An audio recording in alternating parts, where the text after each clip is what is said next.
Hey guys, welcome back to Salty Ginger Talk. Thanks for joining us here again today. Today we are going to talk about very specific ways to manage your thought process. As you know, we spend a lot of time on here talking about controlling how we think, controlling how we interact with our environment, controlling how we interact with people, and really kind of managing our thought process to put ourselves in the best possible chance for success.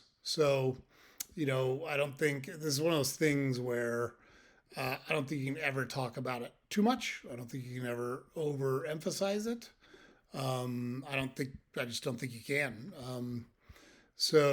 I could, as we talked about before, I was fortunate to play baseball at a pretty high level. One of the things that struck me as I kept moving up in the world and moving up in the world. And so, at the level I was at, I was probably one of the best, I don't know, 3,000 baseball players in the world at one point in my life. And so I got to see things and experience things a lot of people never get to see or experience. Um, what struck me was how fundamental, how basic the things we worked on over and over and over again, where we didn't learn some crazy new, super complicated stuff. We did the exact opposite. We focused very minutely on the basic things over and over and over again. And that's what made you a good baseball player. That was what made you consistent. That's what made you successful. And I think you can say the same thing about your life. If you take a consistent approach to how you manage relationships, how you manage your business, how you manage your personal affairs, you're going to wind up much further down the road than most people. One of my favorite sayings, and I think I heard it from Roger Staubach, was, famous quarterback for the Dallas Cowboys, Captain America, just one of the best individuals that's ever walked the face of the earth. There's no traffic on the extra mile, right? Because most people just don't go the extra mile. So there's not a lot of traffic there. And if you're willing to go the extra mile, you can make a really successful life for yourself, however you define that. Maybe it's happiness. Maybe it's great relationships. Maybe it's a long marriage. Maybe it's a whole bunch of money. Whatever it is, you define as success. If you're willing to go the extra mile and do stuff a lot of people aren't willing to do, you're going to get results that most people aren't going to get. So today, specifically, we're going to talk about ways to manage your thought process. Because I'm a firm believer that if you can manage your thought process, you can make your mind your best asset and your biggest tool, and that can force your body to do things subconsciously that, like, get up, go for a walk, go to the gym, um, do your homework, make sure you get your report for work done on time, speak nicely to the people that you care about, make 2 calls every day that show gratitude. Your mind can do all of those things. It can kind of force those things to happen subconsciously, but that's why it's important, in my opinion, to train your thought process. And so we're going to talk today about ways to manage your thought process. The first is practice mindfulness and breathing exercises. And we've talked about mindfulness before, but mindfulness is really having an intentionally thinking about how you're thinking. Don't judge yourself, don't react to it, but really think about how you're thinking. Am I nervous? Am I happy? Am I excited? Am I anxious? Am I angry? How am I thinking right now? And don't judge it. Just recognize it, notice it. And then breathing exercises. I've coached a lot, and when I coached pitchers in particular, I would tell them step on the rubber, and before you do anything, as soon as you step on the rubber, I want you to take what I call a cleansing breath. Just breathe in and exhale it out. If you do that when you're anxious or when you're trying to reset your mind, you'll be shocked at how effective that little breathing exercise can be. I do it quite often during the day, and I think it's subconscious from when I used to pitch a lot, but I find it super helpful in managing my mindset and my approach, especially in difficult situations. And look, I'm the CEO of a company that does tens of millions of dollars of business, has hundreds of employees. I get called with big problems. And so when you get hit with big problems, it's important to stay calm, to think through them rationally, and use a good mindset to solve those problems. And being mindful and having that, using those cleansing breaths, I call them cleansing breaths, um, super important. Positive affirmations. So I'm not super big on this, doesn't need to be real touchy feely or flowery, but thinking positively. Like instead of, here's a good example. So I played with a guy, I was out of college. It was just a men's league game, and he was pitching, and I was playing first base, and he had a 3-2 count on a batter. So for those that don't know, 4 balls means a walk, 3 strikes means you're out. So 3-2 count means something's going to happen on the next pitch. Something good, something bad, depends like, what happens. But it's called the payoff pitch, right? So somebody on our team said, hey, don't walk this guy. And so when he got back to the dugout, the pitcher said, hey, don't say that to me when I'm getting ready to go pitch.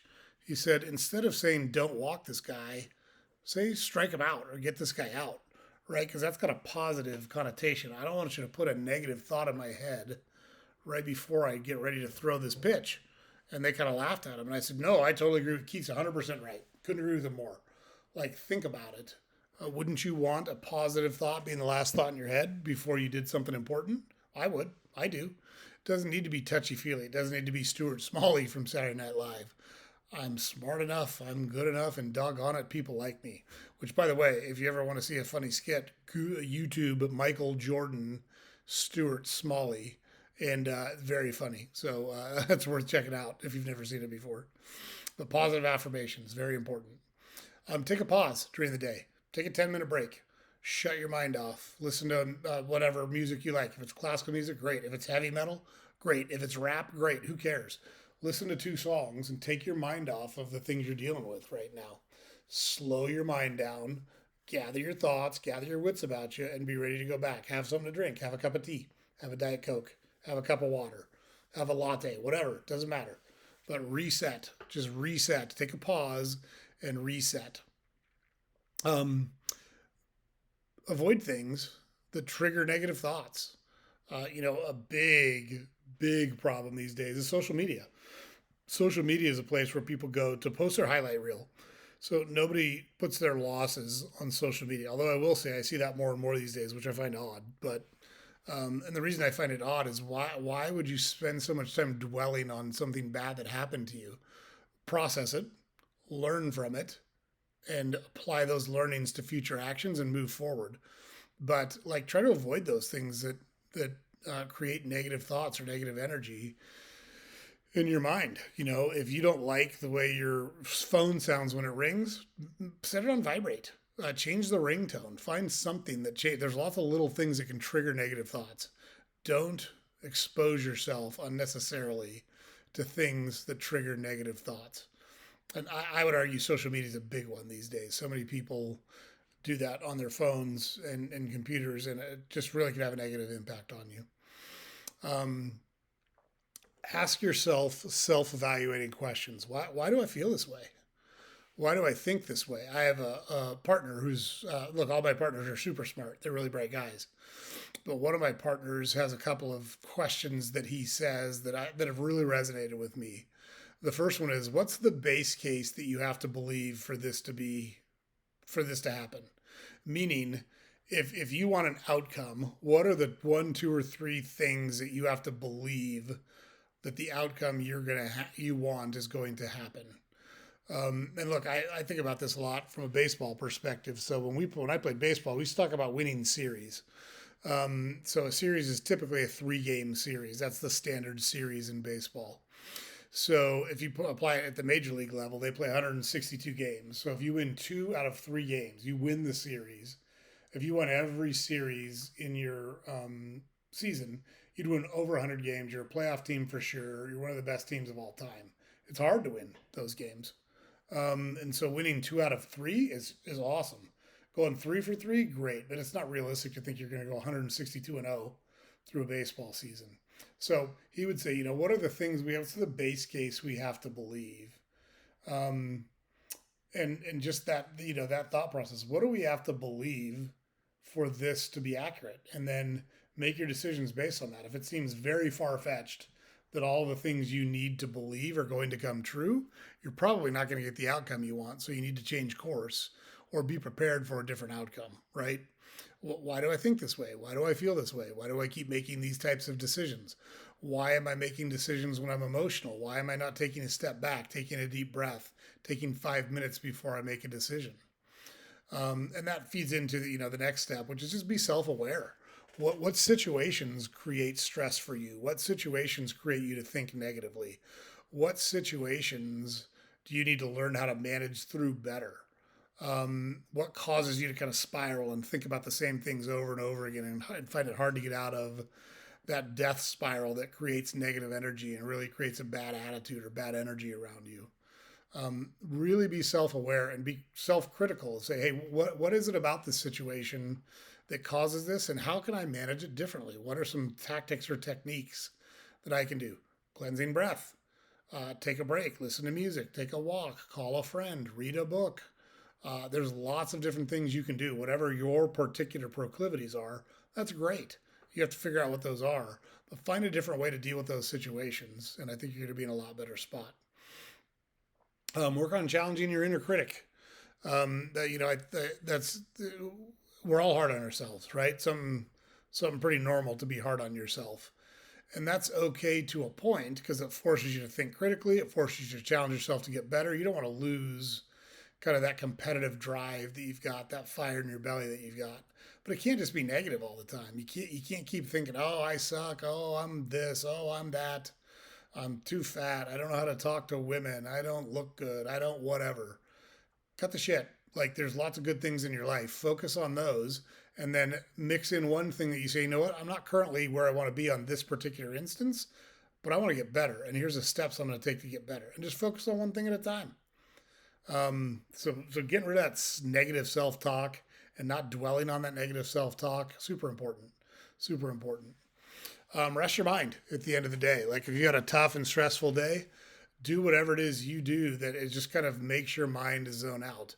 Maybe it's binge watch a series you really like on Netflix or Hulu. Great. Maybe it's watch an old movie that you really like and you can just kind of space out while you watch the movie. Great. Maybe it's reading romance novels. Great. Listen to classical music. Great. Call someone that you like and talk about silly stuff. Great. Doesn't matter what it is. Shut your mind off, give it a rest so that you can recuperate and regenerate and be ready to go again the next day. Along those same lines, journal, write them down. You don't even have to share them with anyone if you don't want to. Write them down in a book. The physical act of using your mind to move your hand to write the words that you're thinking, terribly therapeutic, crazy therapeutic, super helpful. If you don't like writing stuff down, talk to someone. Talk to your spouse, talk to your friend, talk to an acquaintance, talk to a coworker, talk to someone you can trust. Maybe you need a therapist. Nothing wrong with that. Go find a therapist. Maybe you need a life coach. Nothing wrong with that. Go find a life coach.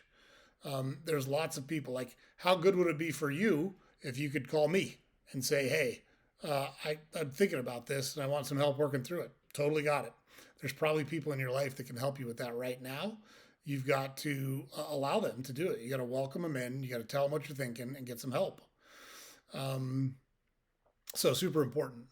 And then remember, it's okay to, like, there's nothing wrong with having negative thoughts. There's nothing wrong with getting down on yourself. There's nothing wrong with being unhappy. There's nothing wrong with things upsetting you. The problem comes when you can't let it go. The problem comes when you dwell on it and you react to it and you allow it to impact you in a negative way for a long period of time, for the rest of the day, for an hour, whatever the case may be. You got to learn to shake those things off. Look, there's some things, if you lose someone in your life that's really important, those are things that are tough to get over. They take a long time. Totally got it. If you get fired from a job you really like or you really care about, or you got paid really well, get it. Those things are tough. But at the end of the day, you do have a new reality now. You need to come to terms with that reality as fast as you can and learn to cope and deal with your new reality. So, yeah, you gotta acknowledge it. You gotta learn that it's okay to have those thoughts. You can't let them take you down. You can't let them kind of run your world. That's when it becomes really problematic. Along those same lines, just quit listening to negative people. We've all got those negative people. My old joke is, what's the difference between this person and a car battery? A car battery has a positive side. Like when someone's just really negative all the time, try to limit. Like, sometimes you don't have a choice. So maybe you work with them. Maybe they're your boss. Maybe they're your sibling and you want to have a relationship with them, but they're negative. But limit the amount of time that you spend listening to that negative talk. Maybe talk to them and say, hey, when I have long conversations with you or a bunch of conversations with you, I find that it's the negativity really gets to me. I'm trying to figure out a way to deal with that because I still want to have a relationship with you. It's important to me. You're an important part of my life. But that negative energy can really be problematic sometimes. How do we deal with that together? How can we work through that together?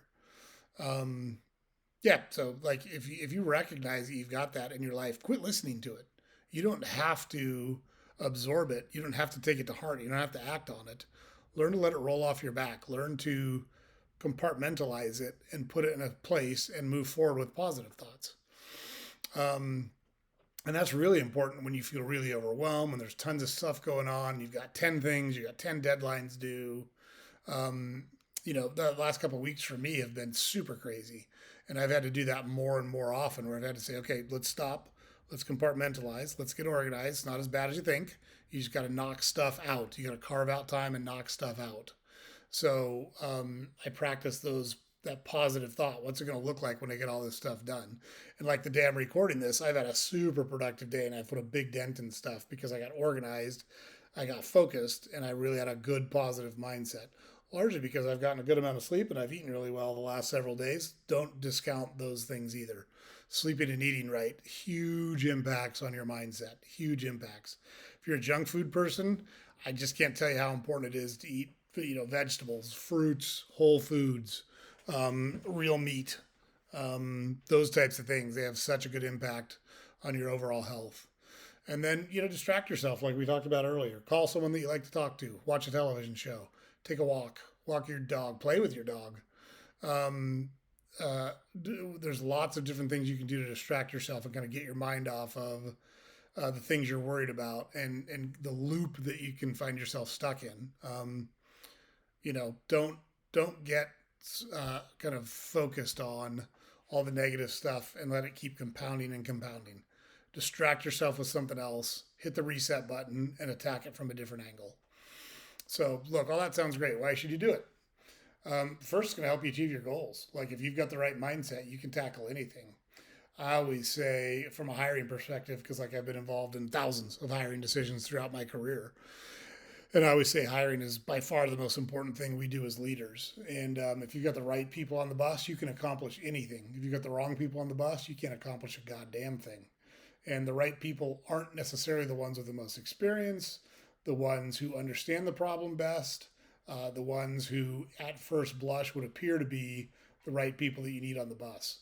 Sometimes it's people with grit. Sometimes it's people that have no basis in the problems that you're dealing with because they're going to look at them from a very different and unique way and come up with come up with solutions that you wouldn't have thought of or that experienced people wouldn't have thought of. It's going to make you happier, more confident. It's going to give you energy because look, when you right, it's the old two wolves. There's two wolves inside everyone. There's a wolf that is negative and a wolf that is positive, and the one that you feed is the one that's going to win the battle. So when you feed the positive wolf, when you think positively the majority of the time, and I'm not talking about being, an annoying Pollyanna. The world's so good. Yeah, maybe it is, maybe it's not. But when your positive thoughts far outweigh your negative thoughts, you're going to be happier. You're going to be more confident. You're going to have way more energy to do it. But again, you got to stay realistic. It's important not to discount problems and just shove them under the rug and, oh, they'll go away. No, they won't. You got to deal with them. But what you can't do, the way to deal with them is not to deal with them from a place of fear, intimidation, anxiety, and worry. You got to have a positive mental outlook. You got to take them head on, but you got to do it in a positive and productive way because you wind up in a much better spot. Um, and then look, there's some benefits to that too, right? You'll learn how to set boundaries for people. You'll learn how to say, yeah, I don't know. I just, that's that real negative situation, real negative person. I don't want to be in that. I'm not going to do that. Um, and that sounds so basic, but you know how many people struggle with that? Millions and millions of people struggle with that. A lot of people say yes because they're just afraid to say no. And it's pretty wild to me because I have no problem, no problem saying no. Um, and again, you got to do it in a productive and a constructive way because you don't want to alienate people. But the successful people I know, they say no to stuff a lot more than they say yes to it. Um, your thoughts will be more meaningful. They'll be more purposeful. You'll see that your thought process will change, and you'll be very deliberate about your thought process, and that's super helpful. It's going to help with your well being. It's just your when your mind is strong and you have a process in place by which you learn how to process information think about things and problem solve, you're going to be so much better off than you are if you don't have a structure by which you would tackle problems. You're going to overcome those challenges in a productive way. You're going to overcome a lot bigger challenges when you, oh, I could never deal with that. Sure, you can. You just have to deal with it. And if you have a framework and a structure and are able to control your mind, it's going to be super helpful. You're going to make better decisions because you're going to apply reason and logic and facts to decisions instead of emotional decisions. And it's rare that emotional decisions wind up being super productive. Doesn't mean they never do, but it's much more reasonable and much more common for a well thought out rational decision to turn out better than an emotional one. It's going to increase your sense of wellness or your self awareness. I'm sorry. You're going to be very self aware of what your challenges are and when you're in situations where you've got to tread carefully because you recognize, hey, these are situations where I can feel anxiety. These are situations where I can feel stress. These are situations where I can feel overwhelmed. And because you've developed and can now apply a framework around how you think about things and how you attack problems, it's going to make you so much more self-aware to say, hey, I got to be real careful because I could make a bad decision here because I'm emotional about this particular subject or this particular situation. And all that stuff is going to help you sleep way better at night because your mind's going to be calm. You're not going to go to bed thinking about the 15 things you got to get done the next day or the problems that came up that day. You're going to learn how to compartmentalize those, deal with the situation at hand and the facts at hand, and really make calm, rational decisions. You'll be able to lay your head on the pillow and get a good night's sleep because you're not going to be worried about nearly as much stuff as you were previously. And then it's really going to help you with mindfulness. It's really going to help you recognize, hey, what am I thinking right now? How am I feeling right now? Is it positive or is it negative? And look, there's going to be negative thoughts, and sometimes negative thoughts are necessary. You can't tackle problems unless you acknowledge them. It's not always fun to tackle problems. That can be negative. But, if you do those things, if you apply that framework and you use those tools to really control how you think about things, you're not going to be successful 100% of the time. You're going to have challenges. You're going to have times where you're like, dang it, I wish I'd have done that different, or I wish I'd have handled that different, or I wish I'd have thought about that different. That's okay. It's being mindful and recognizing what went right, what didn't go right, because you're going to get an outcome from every situation that you're in. And what you want to do is say, hey, did I get the outcome I wanted? Yes or no? If I did, great. I'm going to keep taking that approach because it delivered an outcome I wanted. Or I'm going to tweak that approach, try to get even better outcome because I think if I did this and this a little bit different, I could get even better situation than the one I got. Conversely, you may look at it and go, ooh, that was a train wreck. I did not get what I wanted out of that. Where did I go wrong? How did I think about this incorrectly? What did I miss? I had this situation a couple days ago. I felt like I had communicated information to a group of people very well, but all of those people said, you know what, I didn't firmly grasp the situation that we were in, which meant I, as the communicator, didn't do a good job of clearly delineating the challenge that we were facing and really making sure everybody understood it. But like I'm mindful of that now. So now I know, okay, so if I'm in that situation again, especially with this group of people, I'm going to be very deliberate and intentional about the words that I use to convey the information that I'm trying to convey because it's going to help everybody get on the same page. And then I've got all these smart people thinking about a problem that I'm trying to solve, helping me solve it. And it's super helpful. So that being mindful can really help with those things. So yeah, look, guys, that's kind of it for the day. I know that's a lot. Managing your thought process terribly important. Really leads to positive outcomes. Really leads to peace of mind. Really leads to being able to control your anxiety and your nervousness and any other challenges you may face. It's going to make you more confident. It's going to make you more self-aware. It's going to make you feel better just about your entire situation. So hopefully those are all things that you're able to take and apply in your everyday life. Thanks again, guys, for coming back and joining us here. Don't forget to go to our website, saltygingertalk.com. Sign up for our newsletter. All of our content's available there. We've also got links to other social media channels so that you don't miss anything that's going on in the Salty Ginger Talk world. Thanks a lot, guys. Have a great day.